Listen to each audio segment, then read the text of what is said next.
Welcome to Auto Resolve. In this guide, I will show you how to set up the Amazon Echo Dot fifth generation step by step.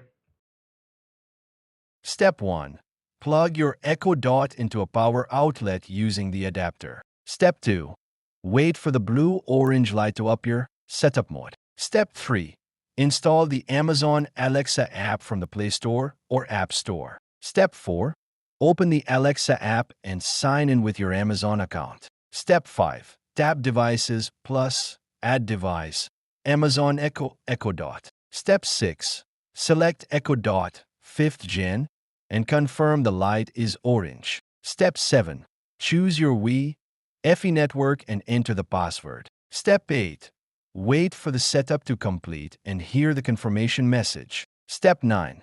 Set your language, location, and preferences optional. Step 10.